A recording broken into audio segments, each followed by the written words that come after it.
Okay, so here's an n equals 4 bicentric family that we're going to animate. This is a family of cyclic quadrilaterals with a fixed circumcircle over here, centered on this point O external, and a fixed incircle, so it's bicentric. Okay, and there's an equation known as Fuss's equation, which I'm going to leave a link in the description, which allows you to find a pair of circles which admits a Poncelet family of bicentric quadrilaterals. So here they are. Okay. Now, one of the things you know about bicentric quadrilaterals is that their opposing angles are supplementary. So if you actually were to compute cosines of each one of these angles, you would have symmetric pairs, opposing symmetric pairs. So the sum of cosines of this family is invariant and equals to 0. Its perimeter is not invariant, and nor is its area, not shown here. Okay, all right. Now, let's think of the concept of limiting points. I'm going to take this pair of circles that admits this quadrilateral family, but this is actually a statement about any old pair of circles. And you can ask the following question. What are points in the plane such that if I perform an inversion of this original pair of circles with respect to those points, I'm going to get a pair of concentric circles? It turns out that there are only 2 points associated with every pair of circles, and these points are known as limiting points. So here's limiting point 1 and limiting point 2.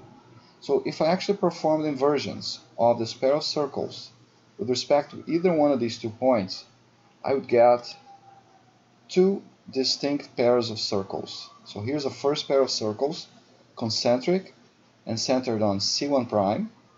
And here's a second distinct pair of concentric circles centered on C2 prime.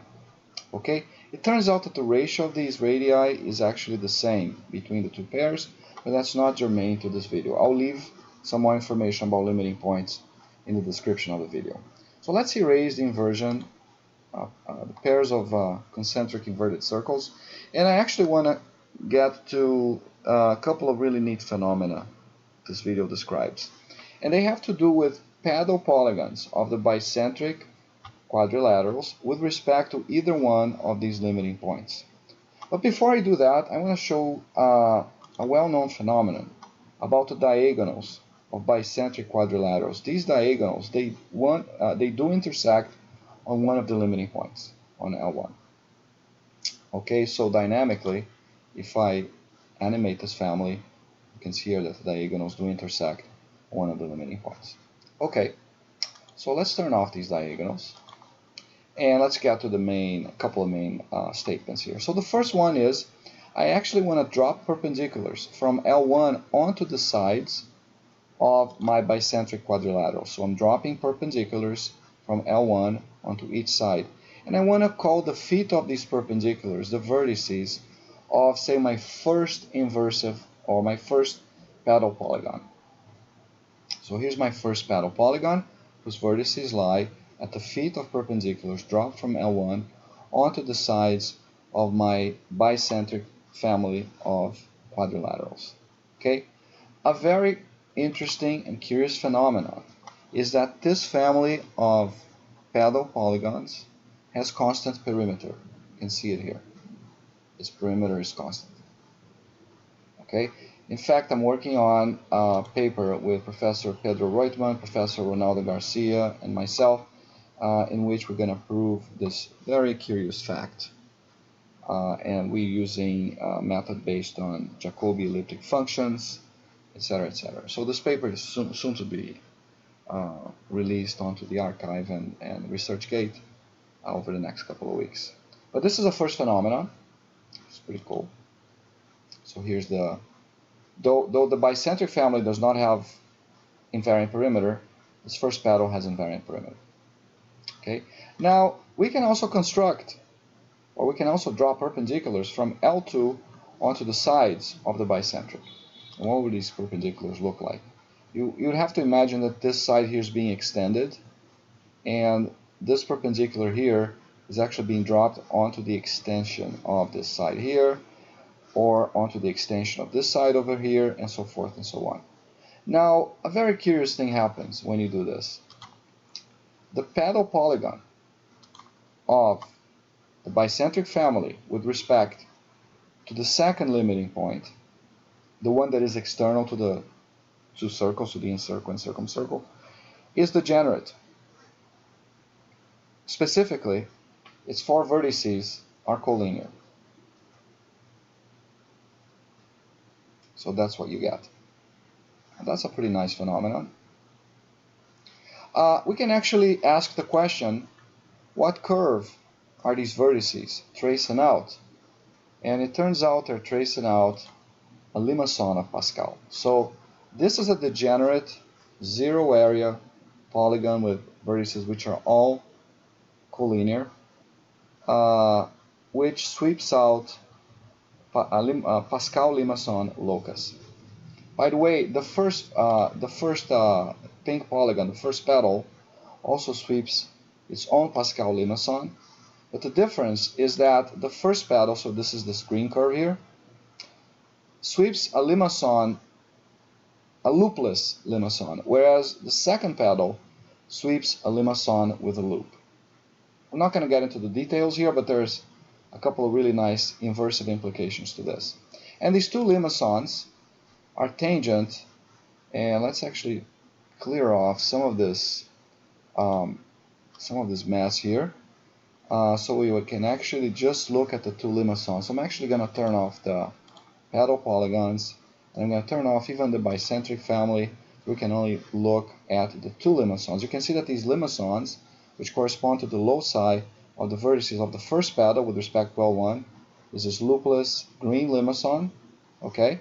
It is tangent to the locus of the degenerate second petal, that collinear zero area polygon, and it's tangent over here, lobe to lobe, and over here at the other end.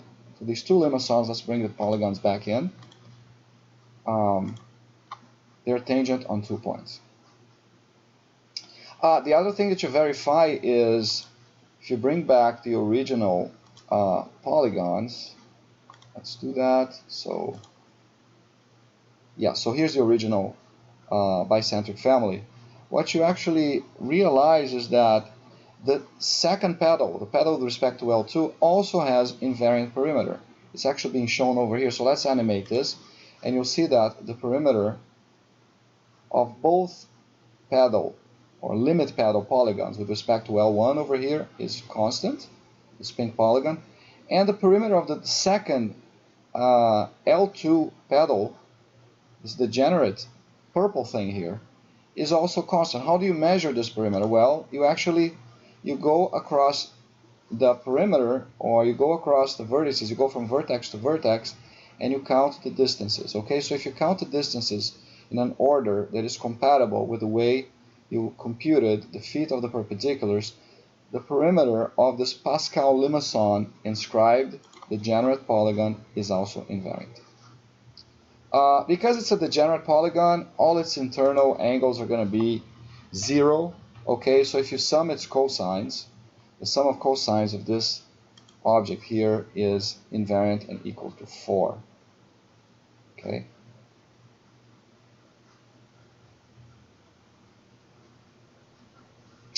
You can change, of course. There's a one-dimensional family of bicentric quadrilaterals that you can sweep through. So for example, I can make these two circles here become closer to each other so that my bicentric family now extends a bit further to the left. Okay, so let's actually centralize that. And what you do when you do this is you change a little bit the shape of the two Pascal limaçon loci. Namely, you can make the internal one, let's turn off the two petals so we can look at the internal one a bit better. You can make the internal one have a sort of a deeper dimple, but the tangency property between the two Pascal limaçons remains the same. Okay, so let's bring them back. Of course, when you enact changes to the geometry or to the specific family, the specific bicentric family, okay, you also cause the specific constant perimeter of either polygon to change, but they remain constant. The sum of cosines of your bicentric is always 0. The sum of cosines of the first pedal is variable, and the sum of cosines of the second degenerate pedal remains at 4, since all its angles are equal to 0. So this is what I wanted to show you guys, these phenomena related to the n equals 4 family of bicentric quadrilaterals and the 2 limiting point pedals associated with it. Hope to see you on the next video. Thanks for your time.